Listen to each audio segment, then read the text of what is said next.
Olá e sejam muito bem-vindos a mais um vídeo aqui no canal, vídeo novo, e vamos falar novamente sobre a vida na Alemanha. No dia de hoje eu reuni aqui no meu telemóvel alguns fun facts sobre viver na Alemanha, sobre a vida na Alemanha, e venho partilhar então com vocês. Obviamente que eu não decorei isto tudo porque acho que não havia necessidade e portanto eu vou literalmente ler e comento também o que é que eu acho sobre isso.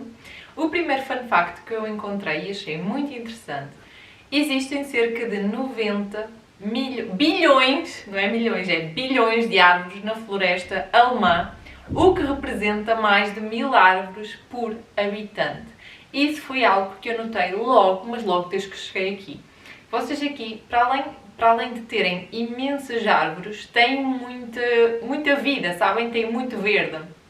Em Portugal, nós temos também verde, claro que temos muitos jardins e muita floresta, apesar de haver muitos maluquinhos, porque não há outra palavra mesmo, que gostam de ver tudo a arder, o que é doentio, e aqui isso é uma coisa que não se vê. Vocês não veem fogos, às vezes raramente, mas já aconteceu de ver uma fábrica a arder ou alguma coisa assim, pelos seus próprios produtos, que explotou, mas não vêm notícias do tipo que as pessoas meteram florestas a arder ou assim. Isso não se vê aqui, ainda bem, porque a mentalidade deles aqui no geral é uma mentalidade muito mais avançada e muito mais virada para a proteção do meio ambiente do que em Portugal. Inclusive, eu já falei disso há muitos vídeos atrás sobre a Alemanha, também justamente com a questão da reciclagem. Eles têm mesmo muito amor pelo meio ambiente e são pessoas muito consciencializadas.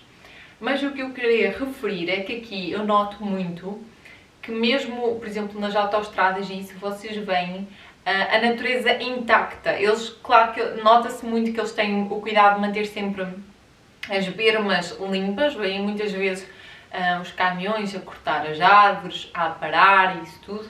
Eles fazem também muita poda depois para rebentar as flores e isso, mas tentam manter sempre tudo muito natural.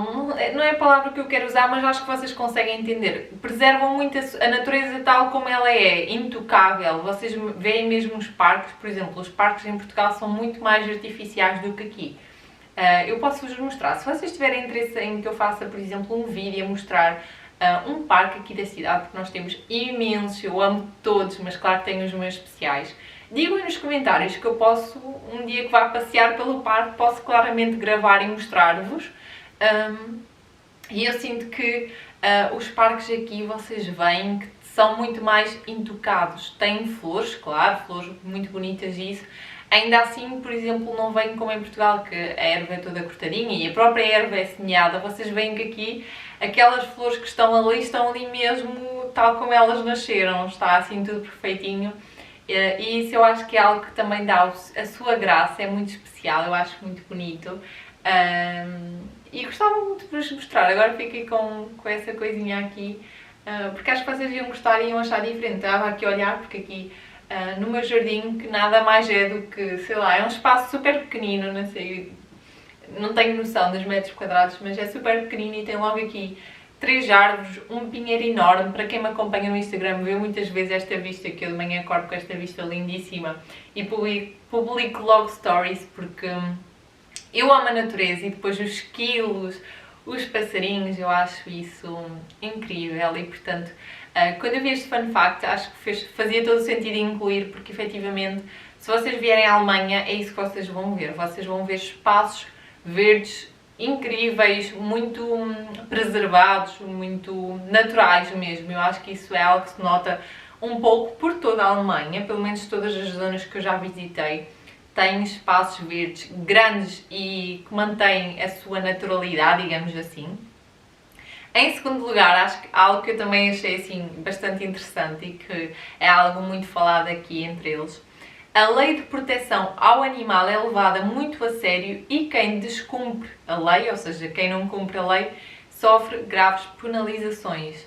Portanto, eles valorizam muito os animais. Eu acho que inclusive há pouco tempo falei disso noutro vídeo, porque em Portugal há muito o abandono e é algo muito falado para tentarmos combater ou para tentarmos nem sequer que os nossos animais tenham mais filhos, porque já não temos canis suficientes para dar resposta a tantos animais que infelizmente são abandonados.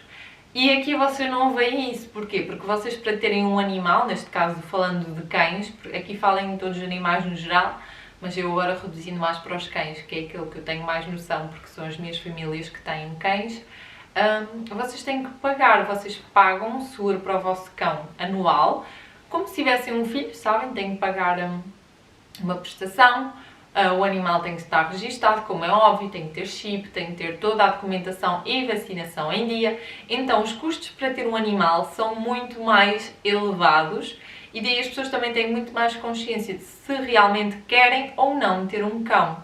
Por isso é que é muito mais difícil também que essas regras não sejam cumpridas e se efetivamente não forem cumpridas, é muito mais fácil os órgãos públicos terem essa noção e, portanto, penalizar com altas multas, tal como os maus-tratos, tudo.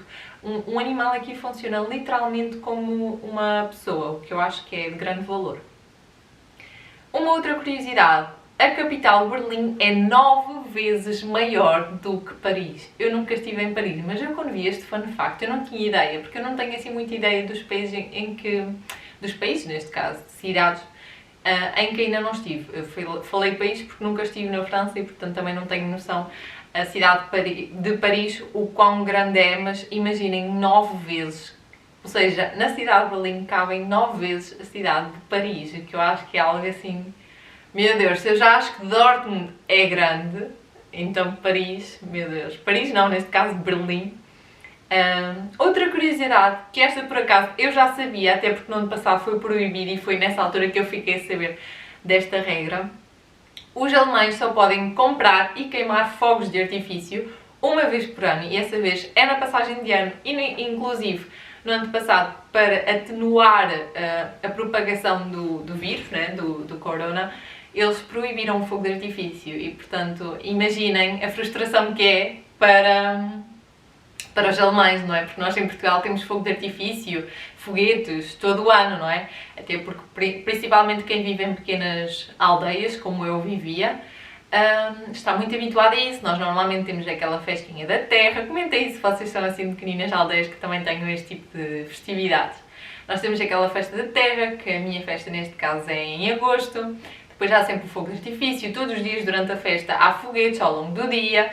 Então isso para nós é algo muito normal e realmente eles aqui só terem isso um dia por ano e ainda por cima ser cortado esse dia. E vocês aqui é uma loucura, para já vender esse tipo de fogos e bombinhas e isso tudo nos supermercados, até o Lidl tem disso, todos os supermercados têm. Depois vocês já verem os garotos a comprar aquilo assim tipo como se fossem adultos, é diferente, pronto, são tradições deles. Para mim ao início estavam um bocadinho ver assim os garotos a lançarem aquelas coisas, hoje em dia já nem ligo. Outro fun fact que eu não sei se concordo ou não, mas decidi colocar aqui. Apesar de ser conhecido como um país onde tudo é pontual, os comboios atrasam e muito.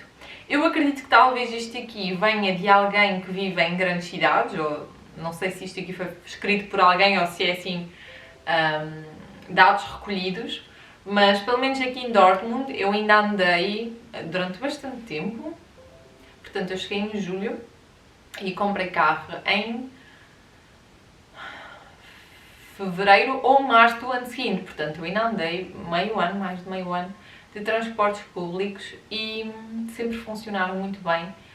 Havia uma vez ou outra em que se atrasavam um pouco porque aconteceu algum acidente ou assim com o metro, mas nada substancial. Portanto, talvez isto aqui se refira assim a grandes cidades como Berlim, Munique, Colónia. Acredito que grandes cidades assim possam atrasar mais, mas efetivamente aqui em Dortmund isso nunca aconteceu. Eu acredito que se forem para cidades pequenininhas isso será mais difícil de acontecer. Uber existe em pouquíssimas cidades alemãs, como Hamburgo e Frankfurt, por exemplo. É um facto, eu aqui nunca vi Uber, nunca ouvi falar nada de Uber, nada. Táxis, há imensos táxis mesmo e sempre parados, porque o preço que eles cobram não é para qualquer carteira. Mas realmente os serviços da Uber eu nunca vi aqui, nem nesta cidade, Dortmund, nem nas cidades em que eu já visitei algumas cidades e efetivamente nunca ouvi falar de Uber. Outra que eu achei muito interessante e realmente perguntei às minhas famílias que têm crianças, e é verdade, achei mesmo assim engraçada, As crianças na Alemanha tiram como que uma licença de carro, mas para as bicicletas, para aprender a andar de bicicleta. Eu achei isso tipo assim uma doçura. É basicamente como se fosse a escolinha segura que nós tínhamos na primária, se não estou em erro. Eu lembro-me que há a polícia, há a escola, a ensinar os semáforos, e isso aqui funciona um bocadinho diferente. Basicamente eles têm como se fosse uma escola de condução de carros, mas para bicicletas, onde eles vão então aprender a andar de bicicletas. No final recebem um certificadozinho, acho isso assim um mimo. E para finalizar este vídeo, esta aqui é a melhor parte, que é para vocês terem só assim uma grande noção do quanto nós valorizamos este tempo magnífico de sol. Nem é calor, é sol, a gente só pede sol. É tão, mas tão nublado na Alemanha, que em todo o ano do ano passado, 2021, o sol brilhou durante cerca de 1900 horas, o que representam 80 dias. Portanto, imaginem, 80 dias num ano, enquanto nós em Portugal temos 80 dias, são menos do que 3 meses. Para ter uma noção, nós em Portugal temos sol praticamente todo o ano, porque nós até mesmo no inverno temos sol. E imaginem, 3 meses num ano de sol, menos de 3 meses. É difícil, é muito difícil mesmo. Aqui nós chegamos a estar semanas e semanas completamente sem um bocadinho de sol, ou seja, sempre nublado. E portanto também há muitas pessoas que precisam tomar vitaminas, principalmente as crianças. Isso também é um outro fun fact que eu posso acrescentar. Aqui tem-se por norma dar vitaminas às crianças para compensar essas vitaminas que não adquirimos do sol, para evitar comportamentos depressivos. E nos adultos a mesma coisa. Eu no primeiro ano que cheguei, eu não tinha essa noção, mas eu sentia muito apática. Depois, passado uma semana de estar aqui completamente sem sol, eu sentia-me sem vontade de fazer nada, não tinha vontade de sair da cama, não tinha vontade de comer, não tinha vontade de trabalhar. E eu não percebia o porquê, e eu comecei a pesquisar para perceber que sintomas é que eu estava a ter, se estava doente, se tinha alguma coisa. Até que eu percebi que é mesmo do próprio sol, a falta do sol em nós faz-nos ter, aqui até se chama mesmo a depressão de inverno, traduzida à letra. Há muitas pessoas, mesmo os alemães que já vivem aqui, nasceram aqui, que têm esse tipo de sintomas no inverno pela falta do sol, só para vocês terem assim noção. Eu acho que com estes valores aqui é muito mais perceptível para vocês entenderem. Imaginem, menos de 3 meses, 2 meses e meio num ano só de sol, e o resto sempre assim nublado, cinzento. É bem difícil, mas pronto. Depois quando vem o sol dá-nos logo esta alegria toda. Nem queremos calor, a gente pode andar de quispo na mesma, mas se tiver sol já ajuda imenso. Enfim, deixem nos comentários o que é que vocês acharam destes fun facts, destas curiosidades, já sabiam alguma, se ficaram surpreendidos também com alguma. E vemos num próximo vídeo. Tchau!